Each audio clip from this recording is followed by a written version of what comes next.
All right. Episode 2. And I'm already annoyed. Let me tell you why. All in. All right. So look. We are, first of all, welcome back. Welcome back to the show. We are more than a week and a half into the new year. I'm working yesterday, and I get, she's just trying to be a nice person. Someone tells me, I had a back and forth with someone at a courthouse. I was working on a story. She says, Happy New Year. It's January 9th. January 9th. Happy New Year. Mind-boggling. It's mind-boggling. Maybe January 3rd. I'll give you the 4th. Okay, so back it up. First of all, New Year's Eve was a Wednesday, so you wake up on the 1st. It's a Thursday. Okay, I'll give you that whole weekend. You get the weekend. So you get Friday the 2nd, Saturday the 3rd, Sunday the 4th. And maybe even the 5th because you haven't seen people all weekend, haven't seen them since the holiday, Maybe. If you went to work on New Year's Day, you went to work on the 2nd on the Friday, then that grace period, you're not getting that. This is for the people who maybe didn't see their coworkers. So you come in Monday morning into work again, you say Happy New Year because you haven't seen them. But January 9th, from a complete stranger, I don't love it. I don't love it. Again, trying to be nice, okay? And I want to be nice in 2026. But it doesn't sit right with me. I told it to my photographer, Tony, in the car afterwards. Didn't sit right with him either. January 9th. No, not going to happen. I didn't say it back, too, by the way. I didn't say it back. I just said thank you. I'm not saying it back. January 9th? No. Not saying it back. And that was one of the 2 things that got me going at the courthouse yesterday at work. I was covering a story, big case. Not going to get into that, but I'm at this courthouse, and in the gallery where, the regular people sit, not the attorneys, not, whatever. Like the families of the people who were in there and maybe some of the press and whatever. That gallery. It fills up pretty quick at this courthouse, in this courtroom specifically, because it's a little small. And I get it's winter. A lot of people coughing, a lot of people sneezing, a lot of people sniffling, opening up their cough medicine, the wrappers, making sounds. First of all, attorneys are trying to do their job. We're all trying to listen. Judge has to listen to this. This specific case was not a jury trial, but a hearing where the judge is going to have to make a big decision in this case. He's got to listen to every word. But every couple seconds, someone's sneezing or, it's horrible. Now, I'm not feeling great right now. Still came in to film this. Okay, still came in to record this. You're welcome. Okay, because I care about you. But I got to say, I am convinced someone in that courtroom got me sick. And I know exactly who it is, too. I know exactly who it is. She was coughing. She was sneezing. She was getting her cough medicine. Know exactly who it is. Not going to call her out, but I know exactly who it is. So it was a rough day in the courtroom. Happy New Year on January 9th. And sneezing and coughing in my face for 3 hours. Now, if you could say, Dylan, just go move. Just sit somewhere else. Didn't matter. There were several people in that courtroom that were coughing, sneezing, wouldn't go to the bathroom, wouldn't walk out. They don't care. They do whatever they want to do.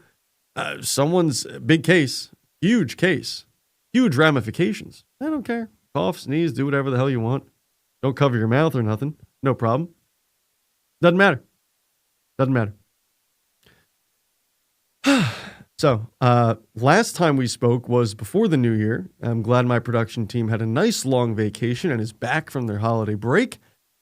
And we're back with All In. We're back. And since that last episode, my car broke down. Yep. Car broke down. Transmission shot. They want $7,000. And by they, I mean the people who fix those cars, the body shops. $7,000 for new transmission on a car with over 100,000 miles, no problem. Not going to happen. So I got a new car. Actually, got it about an hour ago. Fantastic car. Love it. And I did want to mention, there seems to be a stigma over car salesmen.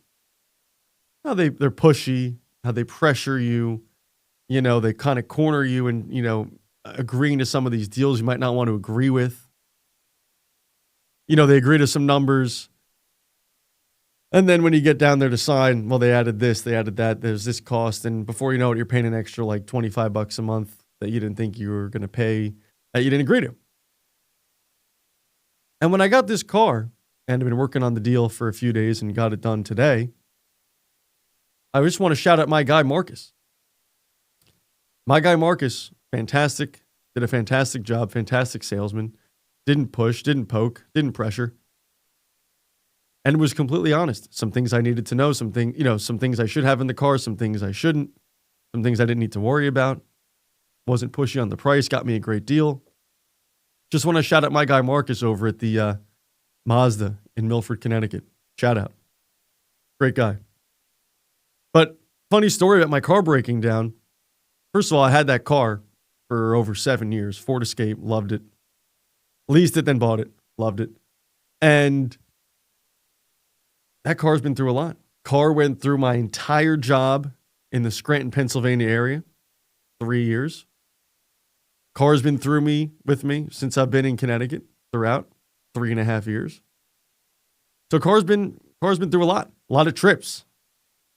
A lot of trips to see my parents in New Jersey, to see the lovely Hannah in Pennsylvania, to move from Pennsylvania to Connecticut. Been on some trips, but it was time to go. But the car went through a lot, and it was totally fine. Rarely any issues with this car. But you get over 100,000 miles, 120,000. Some things are going to go wrong. Just natural.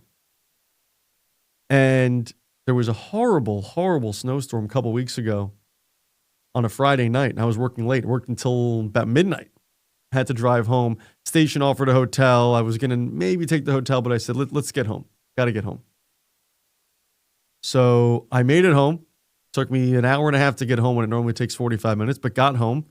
Car was totally fine. Then I took it to Pennsylvania the next day. Totally fine. This car's a warrior. In Pennsylvania, a couple days, everything's fine. And then on a Monday, go to the movies. Housemaid. Is it Housemaid or is it The Housemaid? Someone check on that. Housemaid or The Housemaid? But it was with Amanda Seyfried, Sydney Sweeney. I recommend it. Go check it out. Go check it out. It was a good movie. Good movie. Interesting psychological thriller. So anyway, go to the movies with Hannah, get out of the movies, and in about 30 seconds from starting the car, I can tell something doesn't feel right. Now I got to drive back to Connecticut. 3 hours. So I'm a little worried now. I'm like, something doesn't feel right. Let's stop, park, see what's going on. Transmission, shot. Wouldn't go. Car was stalling, stuttering.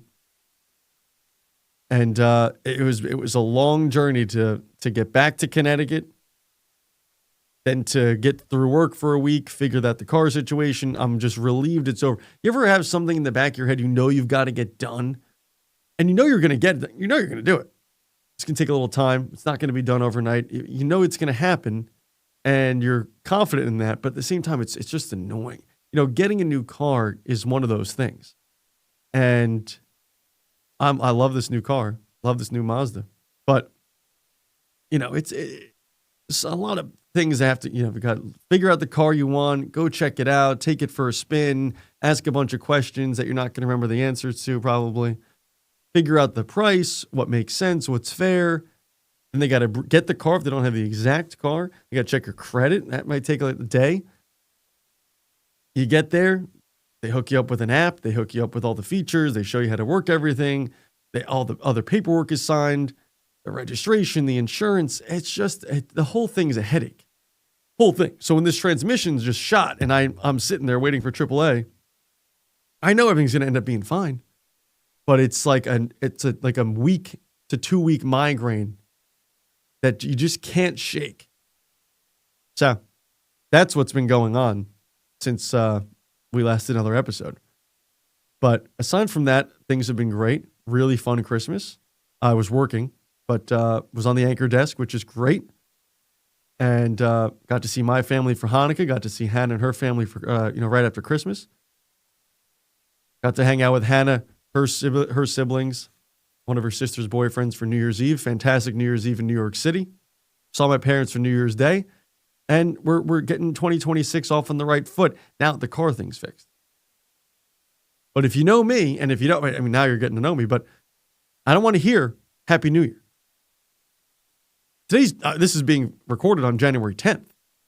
But January 9th, again, I don't want to harp on this too much, but at what point is it done? Because if it's not done on January 9th, you're sort of leaving the door open to say it on the 10th. And if you keep saying on the 10th, when does it end? When does it stop? I'm not having it. I'm not having it. Watched a couple shows. You ever say to someone, you watching any shows? You got a show? I've never got a show. Never just got a show that I just watched from start to finish, loved every second of it. Maybe people haven't heard of it and I can recommend it. I'm never that guy. I'm never the recommendation guy. I'm always the guy starting a conversation. Hey, you watching a show lately? What do you like? What do you like? By the way, shout out to Hannah's dad who recommended Tulsa King. Still got to watch Tulsa King with Sylvester Stallone, but it's all right. Just watched, I guess this was a movie actually, on Netflix called Anniversary, which was a bizarre movie. I'll try to explain it, but you might as well just watch it. But it was about a family who felt a certain way politically, and then there was one son in that family who ended up getting a girlfriend who started almost her own political movement that went against a lot of what this family believed in. And it just caused a lot of chaos. This political movement that this woman started grew so large, grew so big that it pretty much caused this family to totally implode. I'm not going to give anything else away, but called Anniversary. And if maybe it wasn't Netflix. Actually, take that back. It actually might have been Prime. Might have been Prime. So check on that. Anniversary. I would check it out. I guess it came out in 2025, released in October. So I'm a little behind, a couple months behind. So if you've seen Anniversary, let me know what you think. But I thought it was very interesting. Diane Lane is the star. Kyle Chandler, if you like Friday Night Lights, is also in it. Also does a good job. A couple other well-known, maybe not the level like A-list, like a Diane Lane type, but like where you'd see them and you'd say, I've seen them in this, or they were in that, but I can't remember their names. You know what I mean? I apologize if I'm tearing up. It's because somebody in that courtroom got me sick yesterday. No big deal, whatever. But everyone talks about their resolutions, first couple days, and then they're gone. The amount of times I said, work out, exercise more, by January 15th, it's over. It's over, dude. But trying to increase my faith even more. Jewish, proud Jew, go to synagogue every Friday night. And I want to expand on that. Not just go to synagogue on Friday night, but truly walk with those values, with that mindset every day. And this goes for all religions. I mean, you go into your house of worship, place of worship, and you go and you feel great. You come out, you feel great. Does that last? Does that last to that night or the next day? Later that week?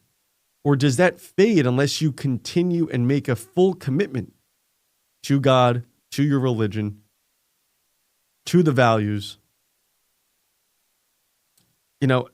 I do find that when I wake up on Saturday morning, if I don't think about it, if I don't make that commitment, some of those things fade quickly. At least for me. Maybe I'm not. Maybe I'm different. But it's got to be a total commitment. To me, it's got to be almost an all or nothing thing if you want to get the most out of it. And I do get a lot out of it already, but I feel like it has to be. I have to do more, or at least I want to do more. So that's one of my, goals for 2026. It's funny. Last year, one of my goals was I wanted to call 3 people a week who I didn't normally speak to, not my best friends, not my family, but call 3 people a week and check on them.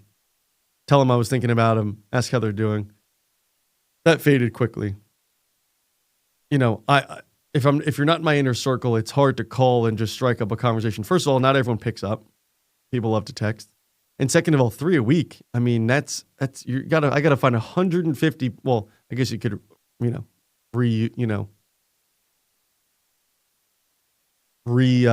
call some of those people. But still, I mean, 3 a week, you got to find like 30 or 40 people over the course of a year who you don't normally talk to check on. I mean, that's kind of a lot. So that kind of faded. But I want to do something in that world as well. Maybe it's just 1 a week. Call someone up, see how they're doing, make sure they know I'm thinking about them, checking on them, if they need anything. I think that would go a long way for them and for me as well. My mom she just joined this program where it's for 8 weeks, half hour a week. They hook you up with a senior citizen that might need a phone call, might need someone to check on them. So my mom has just started this. She's going to call a senior citizen once a week for 8 weeks, 30 minutes each call, check on them, talk to them, tell them a couple funny stories, hopefully make their day, and just look out for them a little bit. So that's something I kind of want to do as well. Check on people and expand on my faith even more. Those would be 2 great things. And if you have any ideas for a New Year's resolution, look, it's not too late to say New Year's Eve, I guess, right? So not too late to start a New Year's resolution.